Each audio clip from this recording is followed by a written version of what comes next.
Bom dia, 6 da manhã, terça-feira, mais um pequeno encontro com essa monja, Monja Kokai, falando aqui de São Leopoldo, pertinho de Porto Alegre.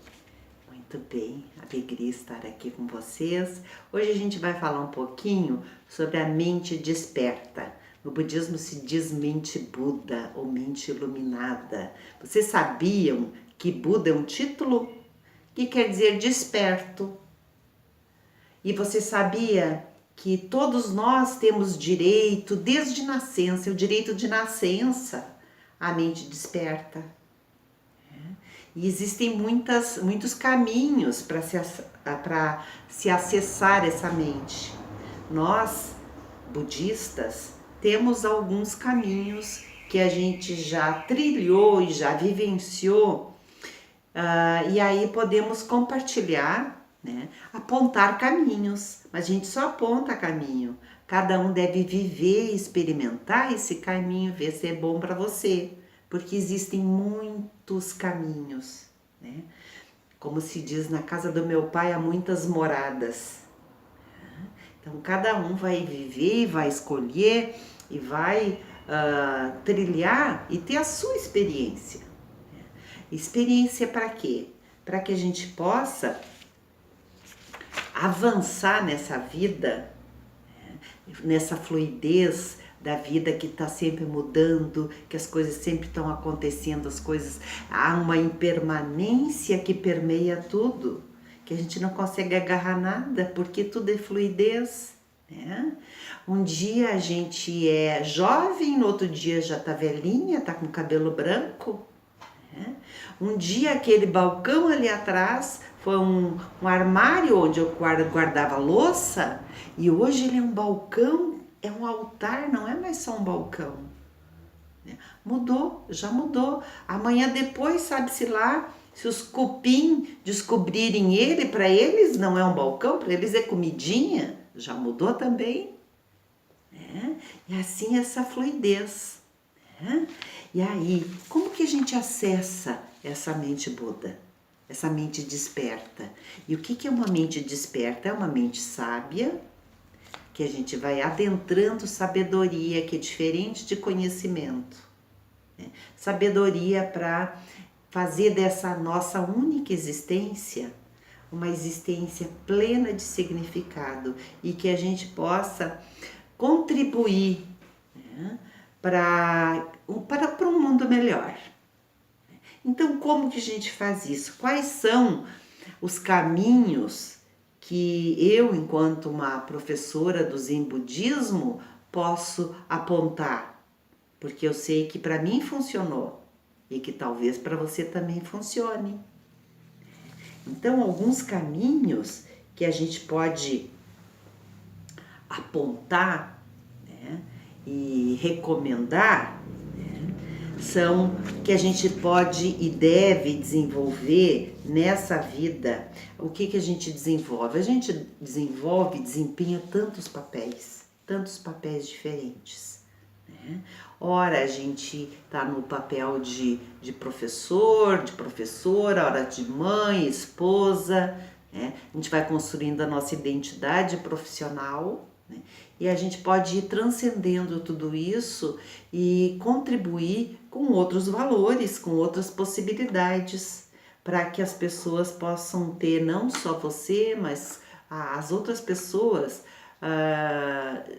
um apoio, um suporte em momentos de dificuldade, de adversidade. Para isso a gente tem que desenvolver maestria, sabedoria. E como que a gente desenvolve isso? A gente desenvolve isso através da sabedoria em si e da generosidade, de ter um coração bom, de fazer a bondade. Generosidade e compaixão, doação, muitas vezes abnegação, com paciência também, com tolerância, né? Com um olhar inclusivo, que vai além de olhar só para o seu próprio eu, para as suas próprias necessidades. Não que você tenha que ser descuidado consigo mesmo, muito pelo contrário. né? Você vai ampliando essa capacidade de acolher, essa capacidade de amorosidade. E aí você vai além de si mesmo. E aí passa a ter mais cuidado, né, com a vida na Terra, né? Isso inclui todos os seres, inclui as plantas, inclui os animais. E só que quando você abre, alarga esse coração para poder acolher e cuidar de tudo isso, você também sofre mais quando percebe que há um manejo irresponsável com a terra, um desmatamento. O que está acontecendo com a Amazônia é muito doloroso. Eu fico pensando para onde vão todos os bichinhos, os animaizinhos, né? Isso acaba, esse ataque ao meio ambiente acaba deixando rastros e consequências, e é muito imediato. Vejam bem essas poeiras, né, que estão, essas tempestades de poeira que estão acontecendo, são transformações muito rápidas, e que esse está sendo um ano que a gente observa-se isso com muita intensidade e com muita preocupação, né? Os recursos hídricos, né? A seca, né? Então, tudo isso a gente passa a observar e a gente não fica alienado, a gente não fica indiferente. Tudo isso nos comove, nos incomoda, né? E aí a gente fica assim, às vezes impotente. O que vamos fazer com isso? Como mudar e como transformar? E tudo isso requer então mudança de mentalidade, de consciência. E como se consegue isso? Também estou falando de despertar essas pessoas até que têm muito poder, que têm muito dinheiro. Essas vão ter que ser tocadas para que haja uma mudança de mentalidade, de consciência, que não adianta querer acumular, ter dinheiro, fama e fortuna e causar um rastro de destruição. E não é só um rastro de destruição que deixa na natureza, na água, nos animaizinhos, né? Deixa também no povo, né? Porque com isso tudo há um capitalismo selvagem, né, que acumula renda, acumula e concentra renda e deixa o resto da população desguarnecida. O cobertor fica pequeno, né, começa a ficar a perna de fora, não é só o pé, a perna toda fica de fora, né? O que sobra para uns vai voltar para outros, né? E aí também essa consciência, todos nós temos que desenvolver uma consciência, não só uma consciência individual, uma consciência coletiva, para que se possa proteger os recursos necessários para que se tenha uma vida digna e uma vida possível, né? Não só para essa geração, quanto para as próximas gerações. Então, há que se despertar para novas consciências e de uma maneira urgente, né? E aí, vejam bem como é necessário adentrar a mente de sabedoria, como a gente deve estimular isso. E são muitas maneiras que a gente estimula isso.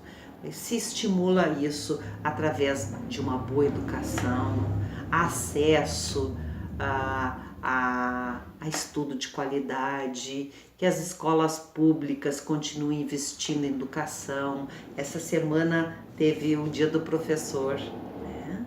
Dia 15 de outubro, né? E é uma profissão que os professores, é uma categoria que não está sendo valorizada o quanto deveria. É preciosa essa categoria de professores, né?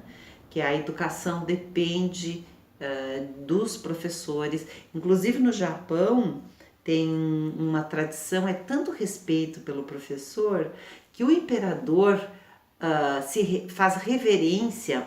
A única pessoa que o imperador faz reverência são os professores.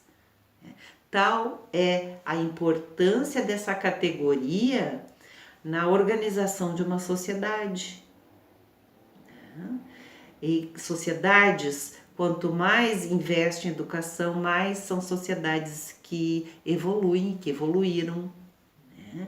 Então, a nossa sociedade brasileira, da América Latina, está sofrendo retrocessos importantes e isso é muito preocupante, tanto no ensino, na educação, os cortes que houveram agora na ciência. Então, se usa a expressão da fuga de cérebros. Percebem como as coisas estão interconectadas? Como são conectadas, como não há separação nem da vida religiosa, nem dos ensinamentos de uma determinada religião, né, com o que acontece no nosso dia a dia, no tecido social. Qual seria a função de religiosos? Que não fosse se preocupar, ser o representante, ser o porta-voz daqueles dos fracos e oprimidos. Não é isso também que os religiosos de todas as tendências do catolicismo, por exemplo, eu sei que tem alguns bispos que estão sofrendo agora perseguição, né? E que a gente deve dar apoio e sustentação, né? Porque são os porta-vozes. Se esses são ouvidos, por isso que eles são perseguidos, né? Então, são diversas maneiras que podemos acender, penetrar essa mente, a mente iluminada, a mente iluminada, compassiva, a mente do despertar, né? Através da informação, através de um coração compassivo, através da bondade, né? Do acolhimento, de ir além de si mesmo, saber que a gente é uma rede de interdependência, que causas e condições operam o tempo inteiro para que algumas coisas aconteçam, que pode ser boa para coisas ruins também, né? Imagina que as coisas não acontecem de uma hora para outra, tem coisas que estão se movendo para que o resultado seja este ou seja aquele, né? Então e o grande portal do Zen é a meditação, né? É o Zazen, é apenas sentar com a mente quieta, tranquila, respiração consciente, se manter, né, por um tempinho, né, respirando de maneira consciente, com a coluna ereta, os olhos entreabertos. É isso que os monges e monjas fazem, principalmente quando estão em mosteiros. Trabalham, estudam, né? E fazem zazen, fazem meditação para manter a mente serena, né? E desperta, seja em qualquer momento, em qualquer situação, porque a gente sabe que a vida às vezes são altos e baixos. E como que a gente mantém o discernimento e a equanimidade para atravessar, seja lá o que for, atravessar o oceano da existência, que às vezes o sol tá lindo, a água tá gostosinha, tá na temperatura boa, mas às vezes tá muito gelada, tem muita profundidade, requer sabedoria, meios hábeis para poder atravessar. E é isso que nós, budistas, podemos contribuir, né, com a travessia da existência, né, tomando refúgio nos ensinamentos do Buda, nos ensinamentos do Dharma, uma comunidade de praticantes, onde um dá sustentação e apoio para o outro e seguimos juntos nessa jornada da existência. Que os méritos desse encontro se estendam a todos os seres e que possamos todos despertar a mente iluminada, o nosso direito de nascença, sair da alienação, da ignorância e acessar a outra margem em segurança, em sabedoria e compaixão.